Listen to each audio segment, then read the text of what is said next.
watching Fox 35 News Plus, streaming on Fox Local.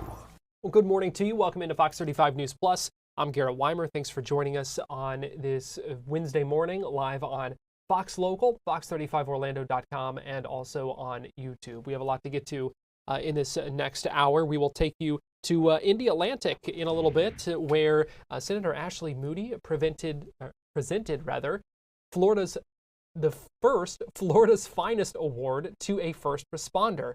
This is a case that, in response to a case that we had been tracking, that Fox 35 did a story on back when it happened. So we will have that happy update, and we will hear from not only Senator Moody, but also from that first responder coming up in just a little bit. Governor Ron DeSantis holding a news conference as well just moments ago, and he was talking about the state of Florida's economy, also yet again criticized the House budget proposal, and so we will hear from him in just a little bit.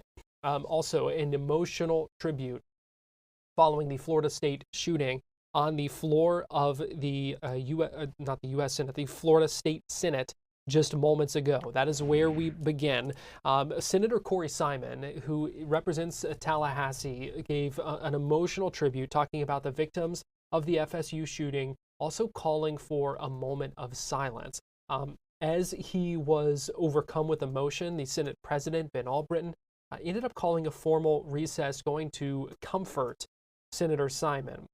It was quite a moment. We're going to play it for you here in just a minute. We're also going to hear Senator Tina Polsky, who introduces 4 students at FSU who also survived the mass shooting several years ago at Marjorie Stoneman Douglas High School in Parkland, Florida. They were introduced as members of Students Demand Action. So I want to play for you this moment. This happened, again, just moments ago on the floor of the Florida Senate, an emotional tribute following last week's shooting at Florida State.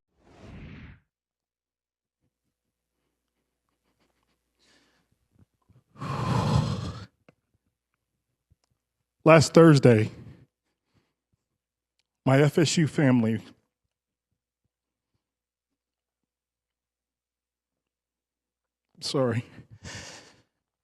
I knew this day was coming, and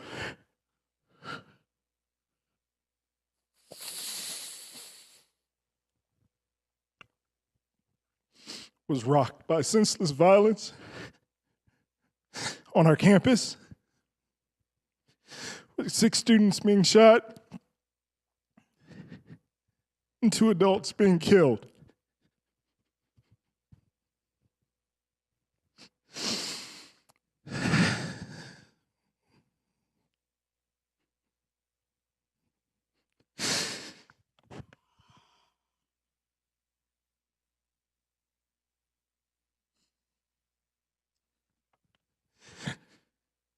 Today I rise and ask for a moment of silence for my Seminole family as we mourn those lost and the many lives that have been changed forever. Please rise in a moment of silence and remembrance of those that were lost in this tragedy.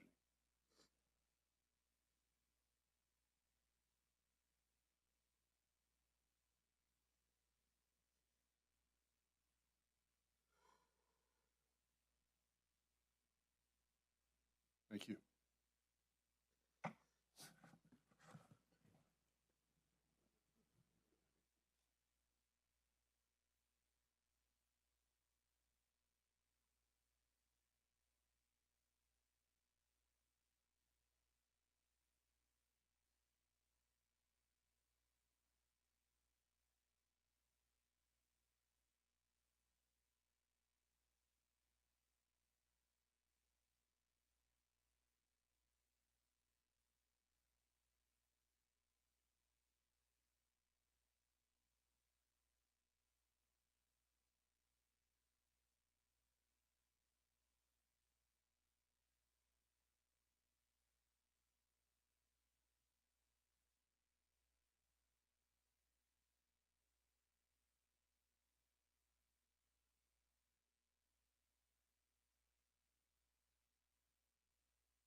We'll stand in formal recess.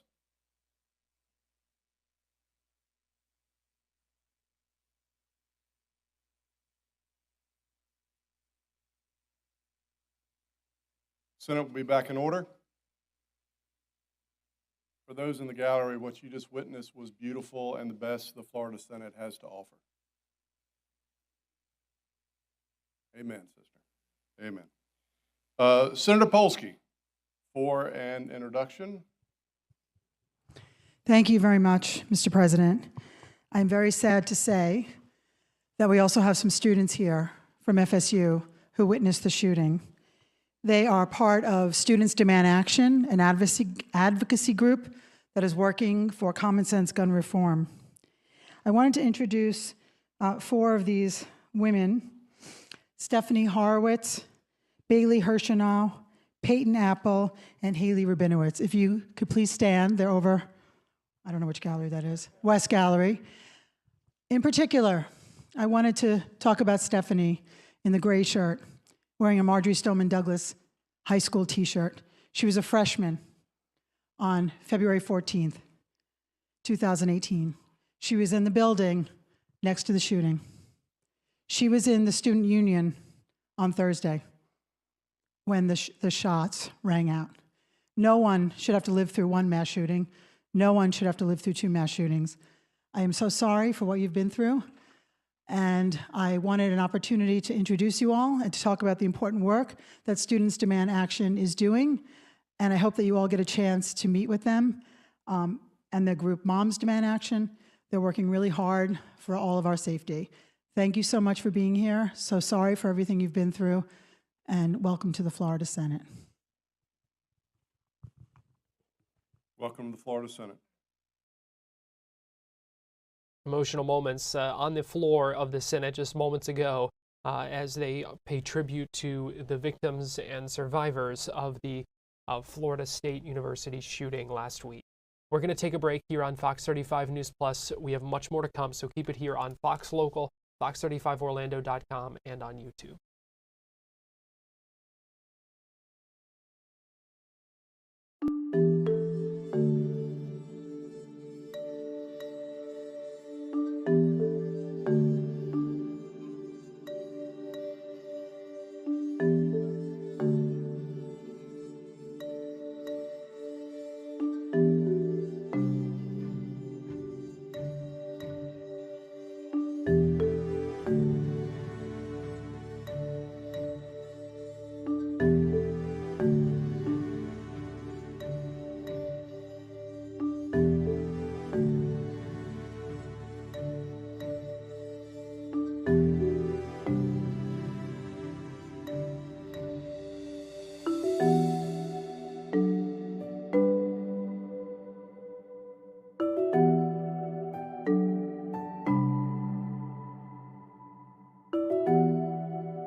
You're watching Fox 35 News Plus, streaming on Fox Local. Welcome back into Fox 35 News Plus. I'm Garrett Wymer. Thanks for joining us on this Wednesday morning. The man who is charged in not only the death, but also sexual battery of 13-year-old Maddie Soto due back in court again today in Osceola County. This is a motion not a motion hearing, a suppression hearing, where they're looking to keep some evidence out of the upcoming trial on those sexual battery charges. Fox 35's Amanda McKenzie explains what we can expect in this afternoon's hearing. The hearing today is on a motion to suppress evidence in the sexual abuse case. Stephen Stearns and his legal team tried to delay this hearing yesterday, but the judge denied that request. On Tuesday in court, the defense said they had new evidence to go through and wanted to keep it a secret from everyone until they had time to review it. But prosecutors argued because of the secrecy, no one really knew if it would impact the case. The judge agreed. Fox 35 spoke with retired Judge Belvin Perry, who says the ruling is not surprising. Judge makes rulings based upon facts. From what was described as to what happened, there were no facts presented for the court to rule on anything other than to say denied. The defense hopes to prevent jurors from seeing evidence from Stearns' cell phone and Google Drive account. They claim this evidence was unlawfully obtained, but prosecutors say he gave consent. Today's hearing is at 2 p.m. Fox 35 will be in the courtroom to let you know what happens. His sexual abuse trial is expected to start May 5th. Reporting from the Osceola County Courthouse, Amanda McKenzie, Fox 35 News.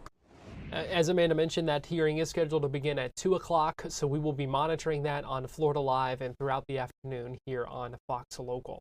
Well, Fox 35 exclusive now is a man from Orange County accused of impersonating a police officer and pulling a man over. The victim spoke exclusively with Fox 35. Morgan Parrish has the details. Good morning. Yeah, this is scary. The victim says that, the suspect was tailing him for miles. He saw flashing lights on the top of his car, a pull bar on the front bumper, and, he says that he felt like something was off from the very start. So take a look at his mugshot. This is 60-year-old Albert Dolan.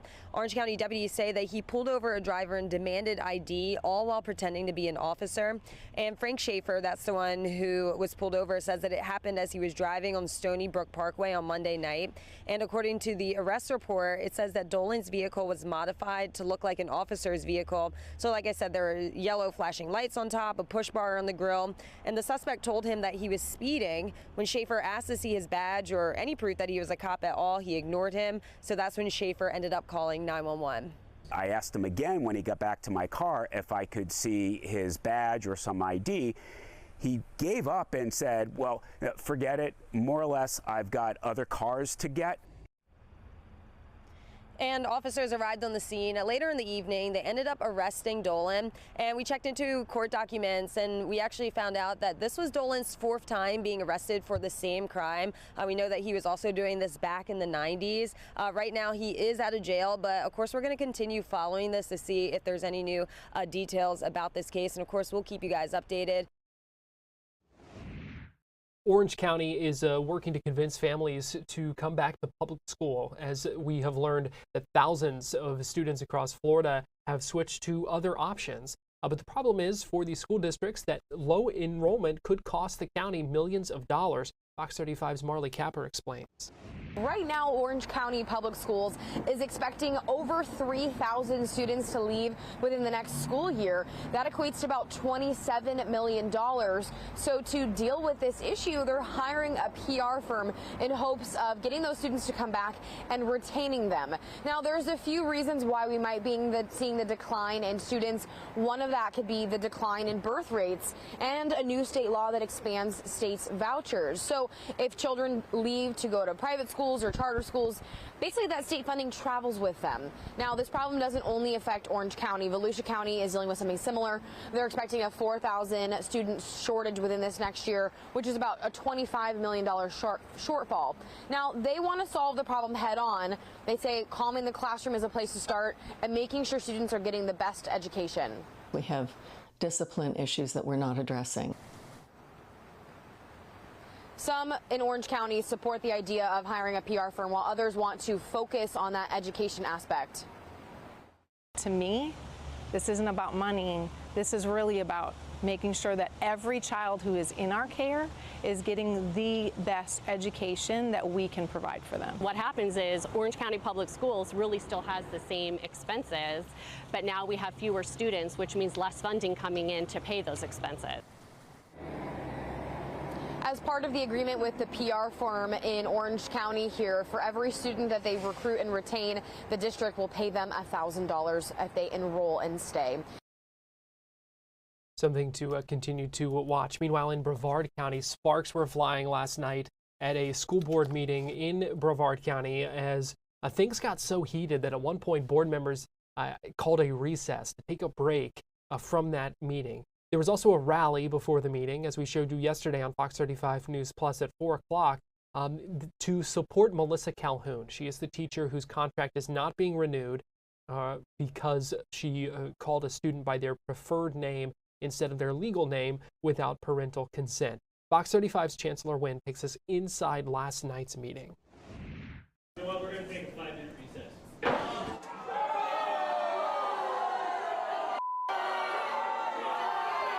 Uproar from the crowd at Tuesday night's Brevard Public Schools Board of Education meeting as speakers' microphones were turned off during public comment. I'm still speaking about rights, and you're going to hear it. Students' rights. Teacher is not on the agenda tonight. If you're Melissa Calhoun is the teacher people are rallying around. Her Satellite High School contract is not being renewed after using a student's preferred name without parental consent, which the board says is in violation of state law.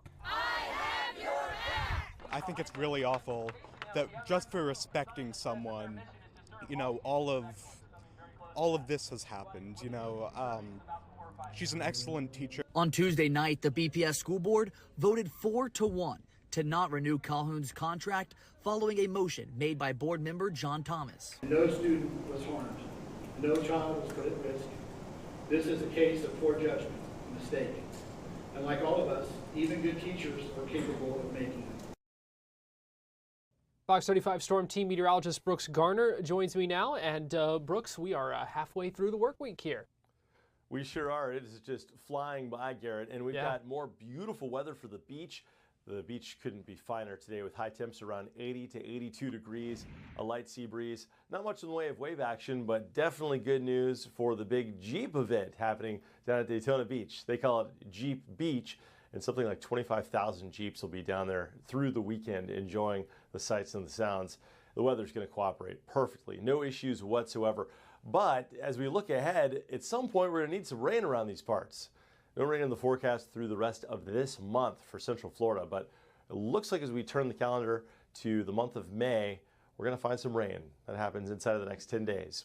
90 will be the high today in Orlando. Our wind coming out of the east, it's a sea breeze, which means the coastal locations will be a little bit cooler, highs in the low 80s on the beaches. And then once you head out toward I-75 to the west, that'll be the warmest spot with low 90s, places like Bushnell and Ocala. So in the big picture, we look ahead to the end of this month. 30 days in April, and on the 30th, we may catch a couple of storms across North Florida, but it looks like we're going to have to wait until the weekend of May 3rd and 4th to see any kind of more significant rain. This is a long-range forecast. It's subject to change, but at least there's the hope of more of a kind of rainy season setup where you have the heat and the humidity. Yes, humidity will make a return. It's going to feel a little bit muggy for us. And with that, we're going to see air rising, clouds forming, and storms developing. Looks like by Sunday, May 4th, again, long-range forecast, but we could see some significant downpours thanks to that process of the daily heating and the rising air, clouds forming, just like you'd see in June. Now, typically the rainy season, which is when this pattern is most prevalent, happens from roughly May 25th through early October. It can come a few weeks earlier or a few weeks later, but this is definitely a preview of what's to come. This pattern continuing through at least the end of the first week of May. It's typical for us to get another bit of a dry break before finally it reestablishes, but the point here is that this long stretch of very dry and hot weather that's now producing severe drought across much of our area will start to slowly break down. Now, that said, if we get lightning out of these downpours, which is certainly a possibility, that would be a likely ignition source for future brush fires and wildfires. That's the driving force behind wildfires in Florida in the springtime. Ironically, you start getting those first afternoon rains, but with that rain comes lightning and then the fire risk until the ground gets more saturated with more rain as the days and weeks pass on.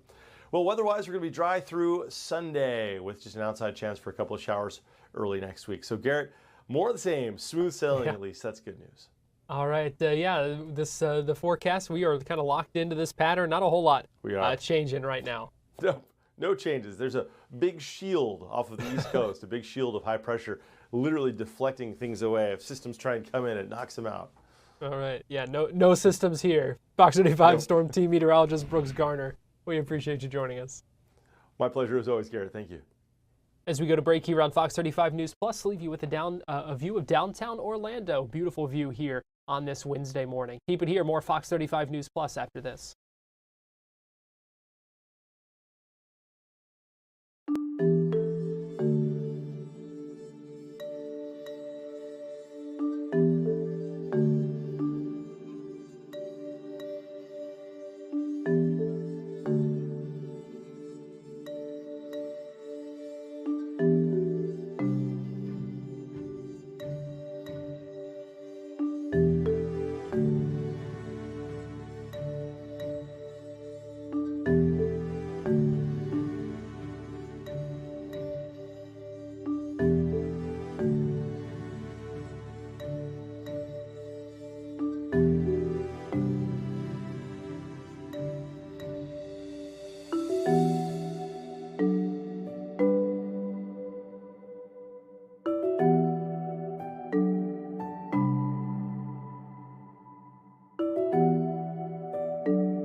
You're watching Fox 35 News Plus, streaming on Fox Local. Welcome back to Fox 35 News Plus. I'm Garrett Wymer. Thanks for joining us on this Wednesday morning live on Fox Local and on YouTube. Governor Ron DeSantis was in Fort Pierce this morning. He held a news conference at the Eastman Advanced Workforce Training Complex at Indian River College there. He was talking about Florida's economy, the state of kind of where things stand. He was also announcing some grants, including $4 million to that workforce training complex at Indian River College. He also warned that the House budget plan could, quote, short circuit some planned projects in the state. Here is some of what the governor had to say just a little bit ago. We are very proud of what we've been able to accomplish, particularly with respect to economic growth and infrastructure investment in the state of Florida. Our economy here has been ranked #1 in the nation 2 years in a row by CNBC. Last year, we were ranked #1 for economy by U.S. News and World Report. Our GDP is about $1.6 trillion. If we were our own country, we'd be anywhere from 13th to 16th in the world. If we were a separate country, since 2019, we are just barely, almost first, but barely second for GDP growth.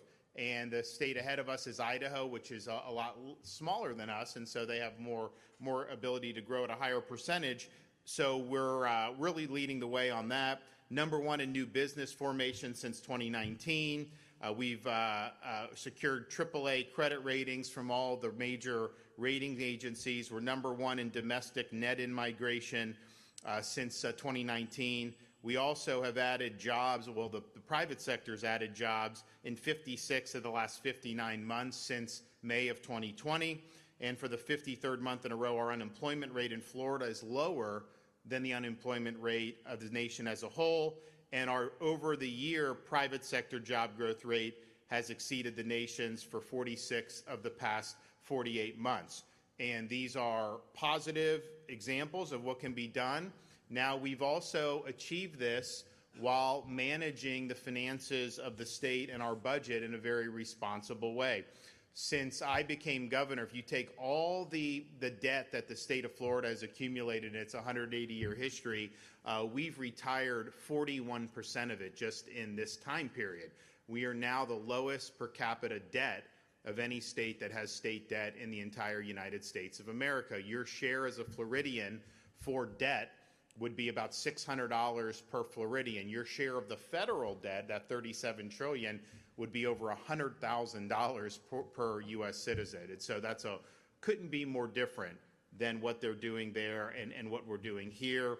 We have also been able to run budget surpluses. We've quadrupled the state's rainy day fund, almost quadrupled it since I became governor in 2019. I mean, I know there's a lot of economic uncertainty. You see the market fluctuating. People are predicting this and that. Look, if I knew what was going to happen, I'd be running a hedge fund, right? And I'd be making a lot more money than I make now. But the reality is we got to prepare for all kinds of contingencies. And so because we've put so much money away in our rainy day fund, Florida is going to be well positioned to handle whatever comes our way in the ensuing weeks, months, and years. We've also been able to cut taxes by a record amount since I've become governor, and I've been leading the charge now saying, as good as that's been, the best way to provide relief to taxpayers in Florida is to do property tax relief. I think it's very important that people recognize as Florida has boomed, property values have increased, and there's some benefit to that. Obviously, if your home increases in value, your wealth is increased. Makes it harder for first-time home buyers to afford. I do think you'll see that correct. These things go up and down. That's just the way it is. But you have people who bought a house many years ago now having the assessed value higher and higher, and even though you have homestead protection, it still goes up. And people are paying more and more for property taxes, even when they've paid off their mortgage and everything. And it's almost like you don't even own your property, because if you don't pay rent to the government, they can come and kick you off out of your own house. And so we've said this is something that's really important to people, and we want to do certainly an amendment on the ballot in 2026 to be able to provide Floridians with really meaningful protections against what we've seen happen with property taxes. And I know that there's a lot of people that want to see that. I don't know how much we're seeing interest in that in, say, our Florida House of Representatives. Their view is, rather than just because I want to do property taxes, they don't want to do anything I want to do. And so they're basically trying to roll back what we've done for the last 6 years.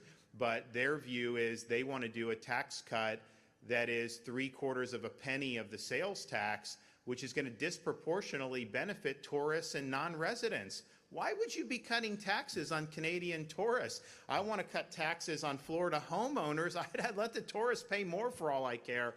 It doesn't make any sense. Nobody's asking for this. But I think this is just part and parcel of what the Florida House of Representatives is doing this legislative session. They are the least productive Florida House of Representatives that we have seen in modern Florida history. And I can tell you they're the least productive since I've been governor by a country mile. I mean, it is not even close in terms of what they're doing.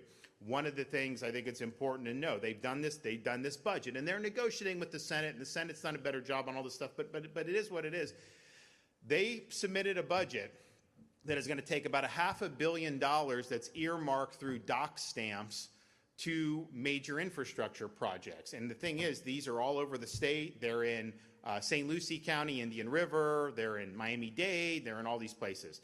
That money is important because people have been planning on these projects. These projects are underway. It also allows us to draw more funding for the project. So it's not just, you may have $5 million for some road project. It's that $5 million triggers even more money. And they're looking to do away with that revenue that has gone to these projects and just dump it into general revenue. Well, that's going to throw those projects into turmoil. Did they campaign on doing that? We've done a lot to advance infrastructure priorities. We're a growing state. We have no choice but to do it, and that has been an important part of how we've been able to accelerate road projects, how we've been able to do improvements at airports and seaports, and nobody has ever talked about diverting those funds to general revenue. No one campaigned on that, but that's what their budget's doing. That will short circuit projects in almost every community, major community throughout the state of Florida. I got a massive spreadsheet. I'm like, you've got to be kidding me. I'm not sure that they realize that that's what they're doing, but that's what they're doing. Their budget also seeks to defund key elements of our Florida Highway Patrol. They defund body armor. They defund 90 positions. They defunded the pay raises that we had to do. And look, I think they deserve it. I think it's the right thing to do, but it's also, we have to do it if we want to keep good people, because they can make more money doing other things. So they've done that. And we were down in Southwest Florida last week. You have these, one was a widow, the other's spouse of a trooper that got shot and survived.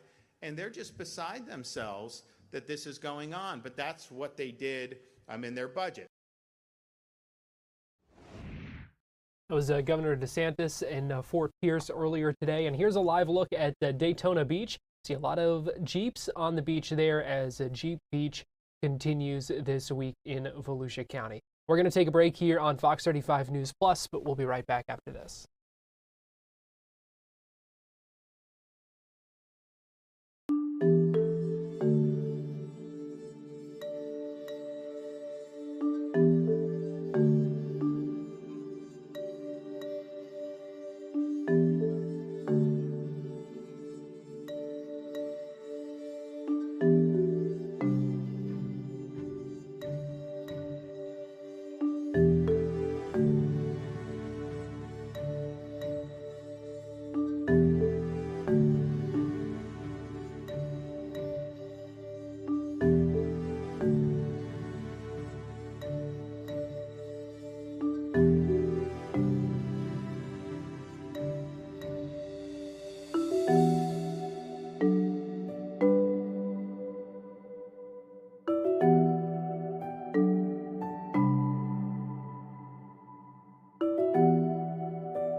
You're watching Fox 35 News Plus, streaming on Fox Local.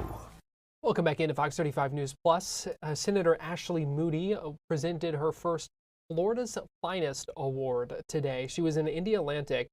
This is an award that she's starting to honor and recognize Floridians who she says take courageous action to make their communities stronger and safer. And the first recipient of this award is Ashley Willis, who is a volunteer 911 operator with the city of Indialantic.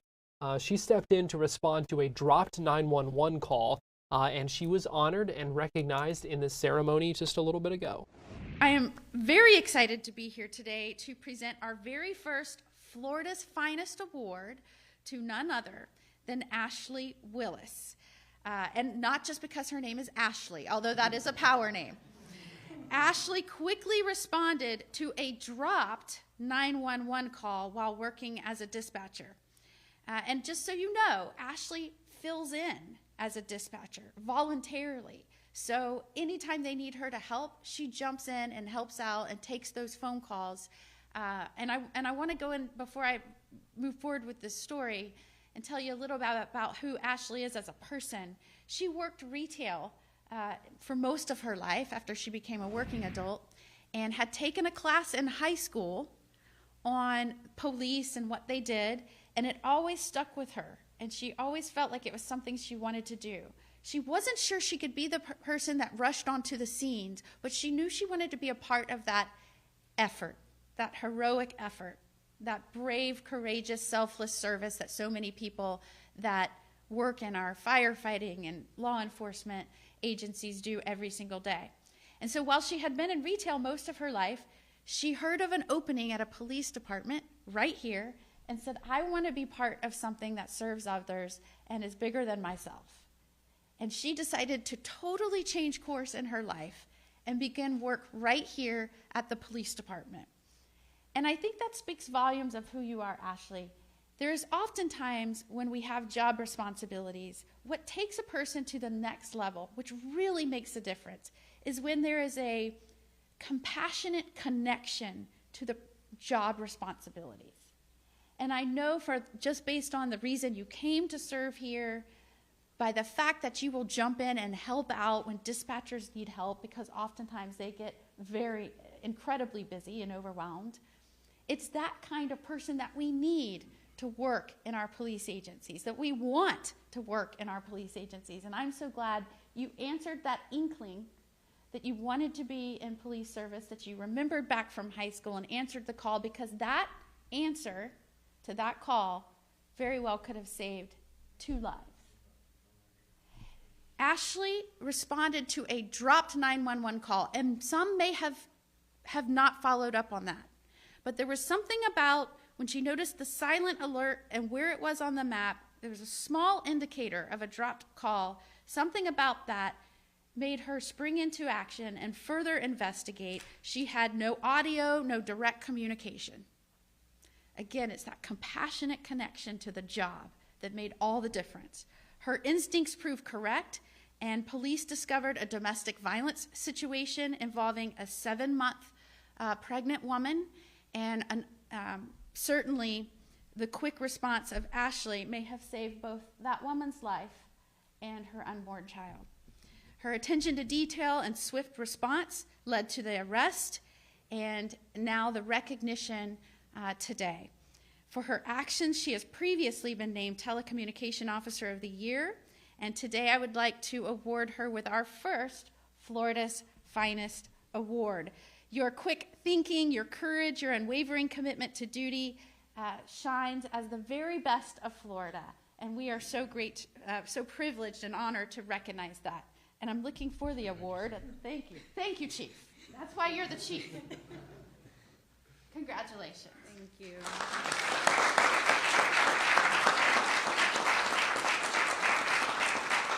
I was very excited and nervous when I got approached and told that Senator Moody was going to do her Florida Finest. I was like, oh, that's exciting. I heard about it. I'm excited to see who she picks. And then when they told me it was me, the first thing out of my mouth is, oh, for real? Like, for real? Like, we're a small agency. Wouldn't she, like, go to Orlando or, like, other business? And they're like, no, we're starting here. And my heart just jumped right out. I was like, oh, I'm very nervous, but I got this. It'll be fine. Oh, yeah. I mean, you've been under pressure. Yes. I mean, this is nothing, right? This is nothing, yeah. So take me back to that, when this happened, this 911 call happened. What was it that stood out to you that you needed to investigate further? Well, the fact that it never connected. As Senator Moody had said, it was a dropped 911, which means someone dialed 911, hit to send it, and then hung up before it connected to any phone line. And that was the day I was volunteering. I was in the dispatch, and I saw a little pin pop up on my map, and I just noticed that we don't get those often. Like, I'm sure it could have been nothing, and it could have been an accidental, but I've been trained to treat each call as if it will be an emergency. I should send someone. So I noticed it. I let my officer know that we received a drop 911. I didn't get any kind of voice contact, but I was going to call them back and make sure everything was okay. On his, when he was en route to the destination, I received a second drop from the same phone in the same location. So I let him know, going, all right, there was a second attempt. Still don't know why, but it's popping up. I try to call back, no one's picking up. And when he got there, he told me he found them. And I'm like, great. And when you're in dispatch, you don't see what they see. You just have to listen and hear what they report back. And when he told me over the line that it was a domestic violence, I had a moment where I was like, that's why we went. That's why we need to go to these things, because it could have been nothing. But the one time it was something, we treated it as if it was going to be an emergency. And that was the scene in Brevard County earlier. And congratulations to Ashley on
You're watching Fox 35 News Plus, streaming on Fox Local.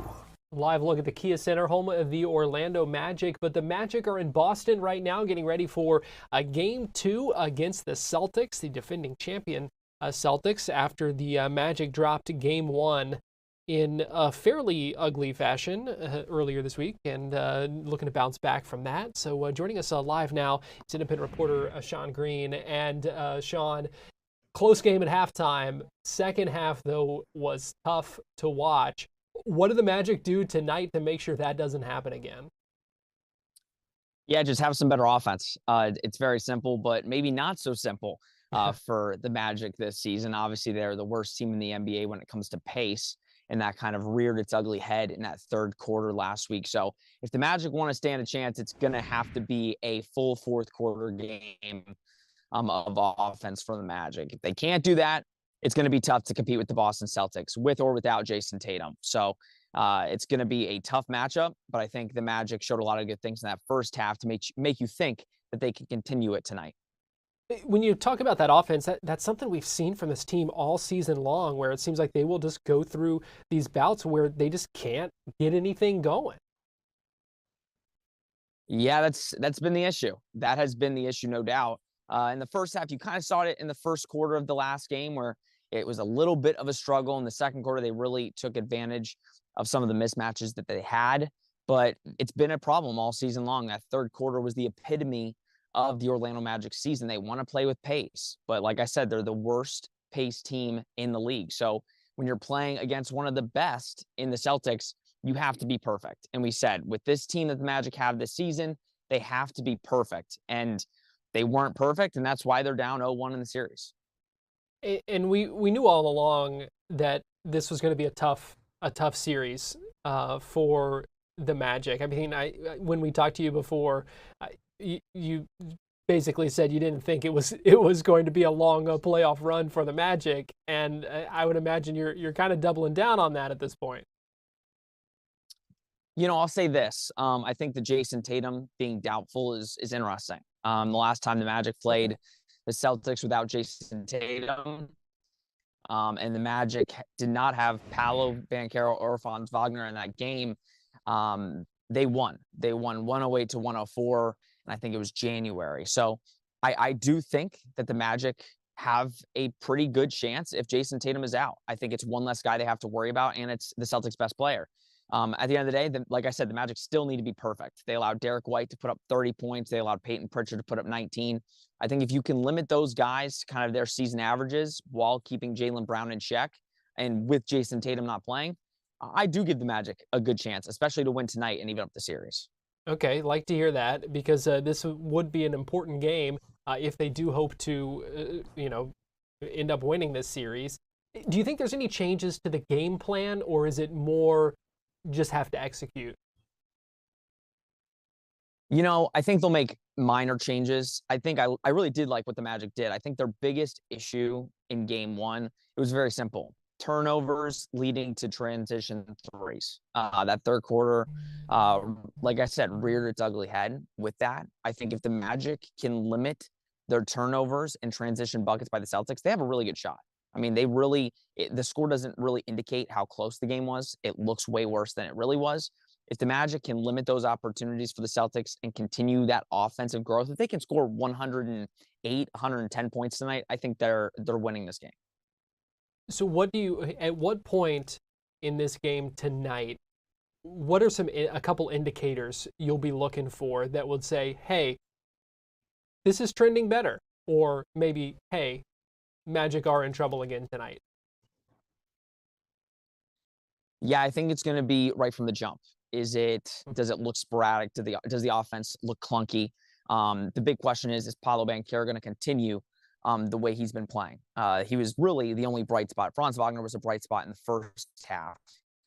In the second half, he kind of took a little bit of a hit. I think if Paolo Banchero and Franz Wagner are playing at the level they were in that first half last week, and they're not allowing the Celtics extra opportunities, then I do think you're giving the Magic a very strong chance to win this game.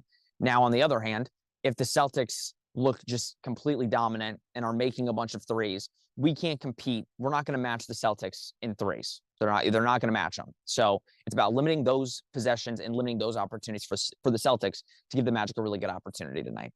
Give me one player, before I let you go, give me one player who needs to step up offensively to support Paolo and Franz tonight. Kentavious Caldwell-Pope. He's the guy. He has the experience. This is the guy that's going to need to knock down shots. He hit 2 triples in the first half last week and then went cold.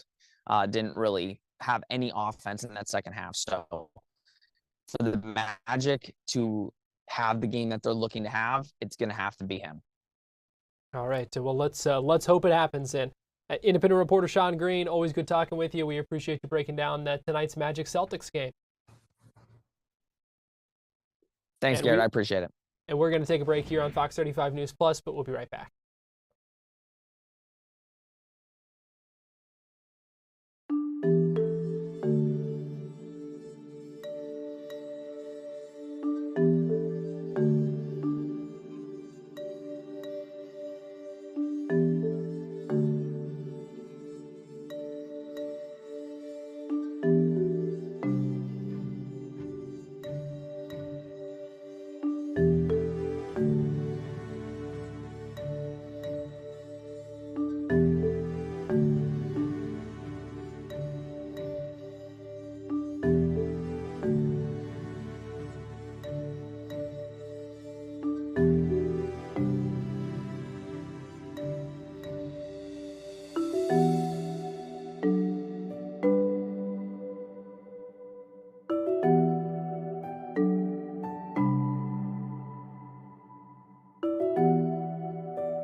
watching Fox 35 News Plus, streaming on Fox Local. Welcome back into Fox 35 News Plus. I'm Garrett Wymer. Thanks for joining us on this Wednesday morning. Congressman Byron Donalds joined Sean Hannity last night on Fox News to talk about his town hall in Estero. As we showed you yesterday on Florida Live, it got a little fiery at times, and he talked about it with Hannity.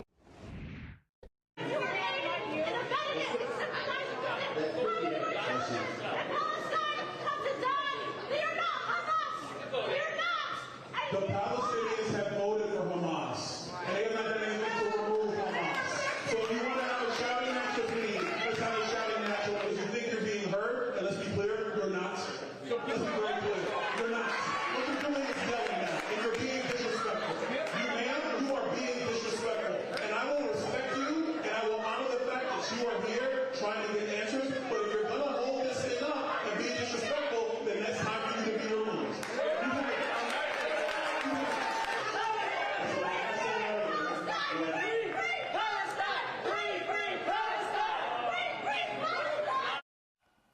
All right, here with reaction, Congressman Byron Donalds. First, I give you a lot of credit for dealing and putting up with this crap. Free Palestine. Okay, radical leftists, maybe they should think about murder, kidnapping, torture, beheadings that took place, the equivalent of 40,000 dead Israelis based on their population size versus ours in a single day.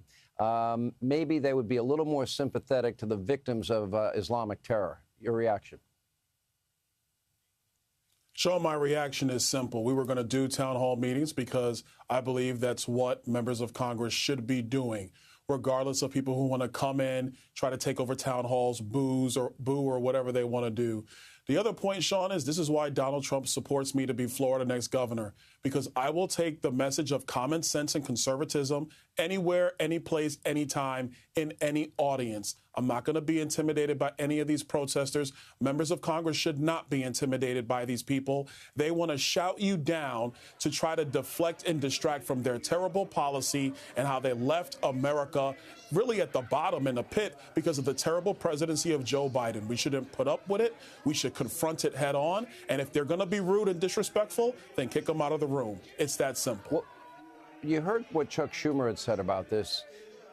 And there's been a lot written about whether this is astroturfing and people are organized, given talking points, purposely showing up, even people from outside your district. Did you get the impression that was the case last night?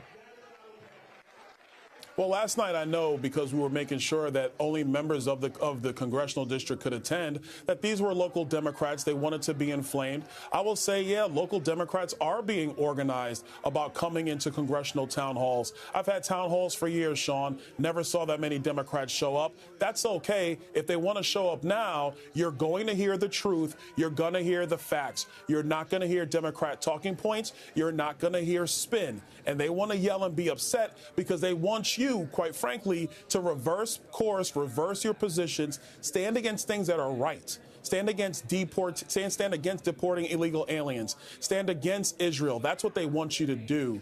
But when you don't bend to their will, then they yell and they get upset like they did last night. So if they want to organize and come to town halls, that's fine. But you will be met with the facts. You will be met with reality. You'll be met with common sense. That's what Republicans need to be doing right now. Look, I love the fact that you know you're walking into an environment that this is likely going to happen. And maybe there are a lot of Republicans that just don't want any part of it and they'll stay away from it. But I do suggest that people do what you did. And this is a basic security measure. You were kind of on a stage that they couldn't get to you. I'm sure you had security nearby. And just for your safety and having people there for the safety of the crowds as well. But it was obvious also the majority of the people there wanted to hear from you and did not like the disruption. That part never gets played out in the media. They only show the part where they're disrupting your speech.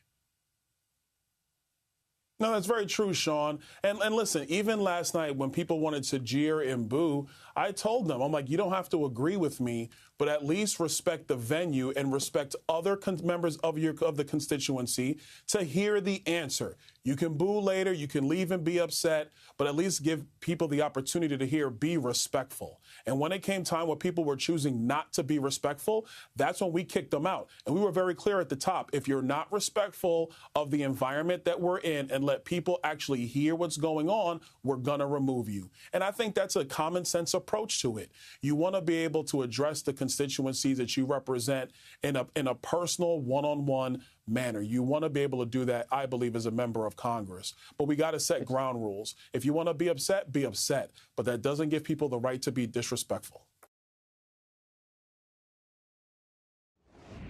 Give you a live look right now inside the Florida House. They are still in session right now, debating House Bill 1267. Looks like an amendment to that is on the floor right now. I can tell you that the Florida Senate just went into recess until 1:30, so they will be back again after a lunch break.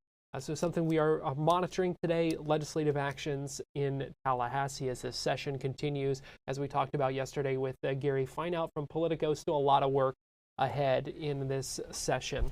So that is something we're monitoring as well. Coming up this afternoon on Florida Live, we are going to continue our NFL Draft Preview series, taking a look at the Tampa Bay Buccaneers and their needs, what they need to address. We're talking with Scott Reynolds from the Pewter Report. We hope you stay tuned for that coming up in a little bit. Also this afternoon at 2 p.m., Stephen Stearns is due back in court in Osceola County for that suppression hearing in connection with his sexual battery charges of Maddie Soto. So we'll be monitoring that as well. Busy day. Keep it here on Fox Local. We'll be back here at 2 p.m. or sooner if news warrants. So you can keep it here on Fox Local. Have a great afternoon.